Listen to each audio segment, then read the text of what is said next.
the feet are at right angles to each other, the heels touching together. And this is the way a Master Mason would stand and approach the altar. And again, the same thing applies. If this person were to go into a court or even like a job interview perhaps and want to let people know that he was a Mason, he might stand this way and not have to say a word.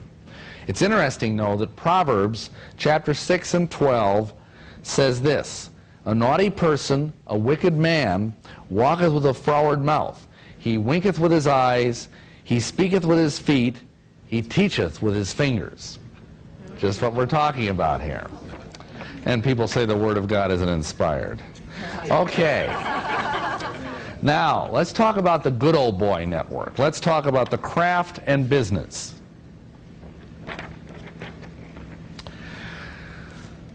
Masonry has been around a long time, and it has been used as a way to get ahead in business for a long time. Masonry began with the stonemason guild, and it may surprise you to learn that it was just like, for example, say the carpenters union that we have today, or the plumbers union, or even the stonemasons union, except for one difference. Back in the Middle Ages, nobody could read. So, for example, if you showed up on a job site and the foreman said, "Are you a Master Mason?" and you whipped out your card and showed it to him, he couldn't read it. That's a problem. So how do you let someone know that you're a Master Mason if they can't read? Well, the answer is simple. You walk into the job site, you say, "I'm a Master Mason." You can either use some of these little handshakes, or you can simply do this. You go like this, and the guy knows you're a Master Mason. And that's all there is to it. You got the job.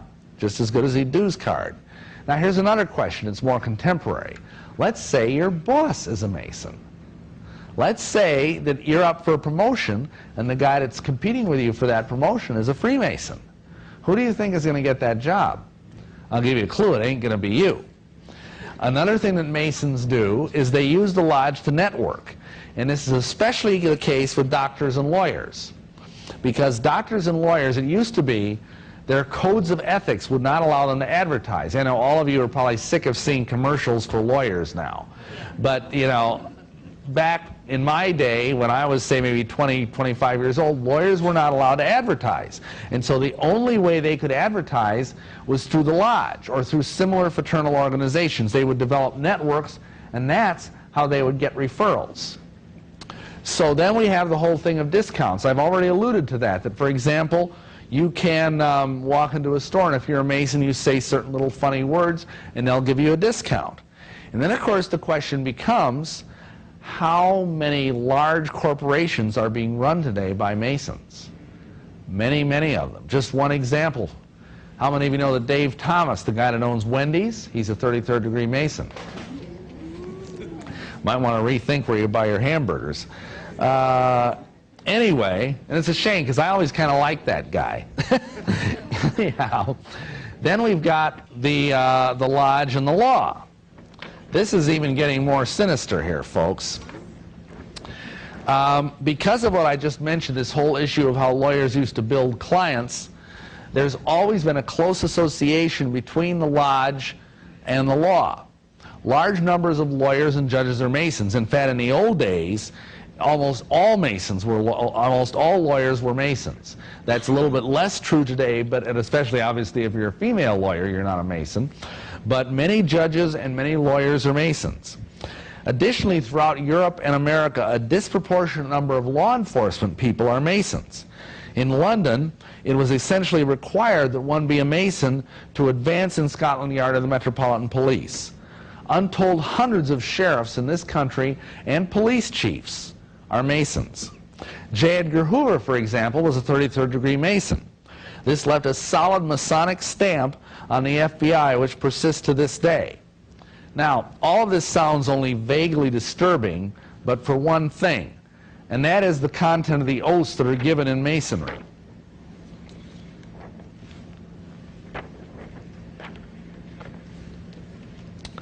For example, when you take the third degree oath of a Master Mason, one of the codicils in that oath says that you will warn a brother Master Mason of approaching danger so that he can get out of the way. Now let's say you're in the prosecuting attorney's office, or let's say you're a police officer, and you learn that a brother master Mason is going to have a warrant served on him for his arrest.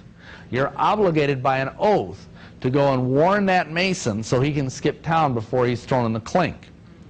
Another thing is that you will notice in the third-degree oath that you swear that you will keep the secrets of a master Mason inviolate within your heart, murder and treason excepted. That means any crime except murder and treason, you are obligated by that blood oath to cover. If he's a rapist, if he's a child molester, if he's a thief, if he's an arsonist, any of that stuff, you have to conceal that. You are not allowed to talk about that. And that's true even if you're an officer of the court. Now it gets even worse. Let's say you're a 7th degree Royal Arch Mason in New York Rite.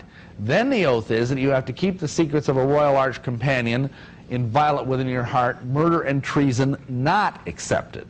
In other words, you've got to keep everything secret. That guy could be an axe murderer. He could be a traitor to the United States like the esteemed Mason Benedict Arnold was. And the Masons would not be able to reveal that. This is pretty serious stuff. Now, let me give you a couple of examples of this. In many communities, especially in the South, try to bring a case against a Mason. You will not get very far, even in the so-called Bible Belt. True story, the boys and the juvenile court judge. There was a juvenile court judge in the Pacific Northwest who had a predilection for little boys. And basically, he presided over a lot of these juvenile delinquent type hearings, and many times, if he liked the boy would get off in exchange for meeting with the judge in chambers and exchanging certain favors, shall we say.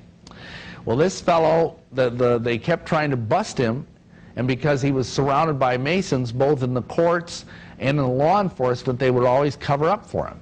Finally, one of the boys went and titled to the newspaper, and fortunately, the fellow who was the reporter was not a Mason.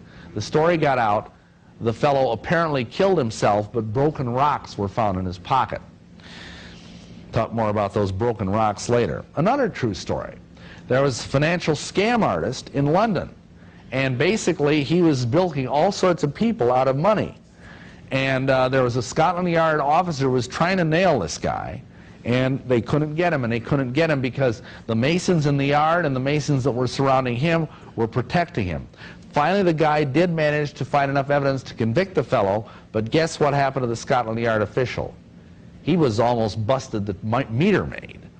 And they kept giving him the worst possible assignments, and finally the fellow actually had to resign. Then there's the case of the woman who was married to a Shriner. It was his second marriage. He was considerably older than she. She was a young, attractive woman. And he was a member of a very elite shrine organization called the Jesters. Now, if you know anybody who's a jester, be afraid. These are very creepy people. And what would happen in this particular woman's case, and I know it's not isolated because of some of the documents I have seen, every Friday night they would have poker. And he would tie his wife up on the bed, and all the other jesters would rape her. And there was nothing she could do about it. She went to the local police chief, and he was a Shriner. She went to the district attorney, and he was a Shriner. And finally, she was about to go higher than that, and a psychiatrist came to her and said, if you say one more word, we're going to have you locked up as a paranoid delusional because I'm also a Mason. And you'll be locked up forever on my signature, and you'll never get out. She ended up having to flee the state. These are examples of how Masons can cause a miscarriage of justice. But here is probably the most celebrated example of this in the history of the West. Jack the Ripper, a Freemason? The answer to that question is yes, one way or another. Let me explain. For those of you that may not know, Jack the Ripper is probably the Western world's first known serial killer. He murdered 8 prostitutes in Whitechapel district of London in the year 1888, and he had the whole city of London terrified. This was Victorian England, mind you, and nothing like this had ever happened in the history of England that anybody knew of. And here's what happened. They mounted a huge investigation. The man in charge of the investigation was Police Commissioner Warren, who was a Freemason. At that time, the Prime Minister of England, as is often the case, was a Freemason. The heir presumptive to the throne of England, the Duke of Clarence, was also a Mason. And the physician to the royal court at the time, Dr. Gull, was a Freemason. Now, here's what actually happened. The 8 women who were killed, if you study this, and I happen to have been, before I even became a Mason, I was kind of a Jack the Ripper buff. I'd read several of the books about him and kind of studied up. And when I became a Mason, I realized that the horrible way these unfortunate women were murdered was in accord with Masonic ritual gestures. Just one of them had her throat cut from ear to ear, another one had her bowels ripped out of her body and thrown over her left shoulder, and so on and so on. These were Masonic ritual murders. But why? Well, here's what happened. Believe it or not, the Duke of Clarence, who was second in line to the throne of England, had fallen in love with a prostitute named Annie Crooks. And he married this woman. Now, that was bad enough, but he had a child by her, a little girl. And this woman, horror of horrors, was a Roman Catholic. Now, if you understand the way the Parliament and the monarchy work in England, there is a law that no member of the royal family can ever marry a Roman Catholic because of the adversarial relationship that existed for centuries between the Church of Rome and the Church of England. And so this would have shaken the very foundations of the throne of England. So Dr. Gull, who was a physician and surgeon, had Annie Crooks committed to a mental institution where she died by suicide several months later, because of course in those days mental hospitals were not really Club Med, not that they are today either. The little girl, who was 2 or 3 at most, was placed in a Catholic orphanage. But every woman in Whitechapel, from Catherine Beddoes to Mary Jane Kelly, that knew of the wedding and knew Annie Crooks, were horribly murdered to conceal the secrets of a brother Master Mason. Now, you'll notice the thing up there on the board says the Jewes will not be blamed for nothing. Now, you might wonder, what the heck does that mean? Well, this phrase was scrawled on an alley in Whitechapel during the height of the hysteria. What does that phrase mean? Well, believe it or not, Police Commissioner Warren ordered it immediately struck from the alley. It was taken off the alley, erased. He claimed it was because he did not want to have anti-Semitic riots, because he was afraid people would believe the Jews were out there killing prostitutes. Actually, that was a lie. This term, Jewes, is actually a Masonic code word. It refers to the 3 ruffians who murdered Hiram Abiff, Jubilo, Jubilah, and Jubilum. And this was a kind of roundabout way of saying the Masons will not be blamed for nothing. Now, if you want any further proof of this, I would direct your attention to what Jack the Ripper originally called himself, because he wrote letters describing his atrocities. And obviously, whether it was Dr. Gull or whether it was an accomplice who worked with Dr. Gull, we don't know. But we do know this. Many people have remarked that the killings themselves were obviously done by someone who was a surgeon.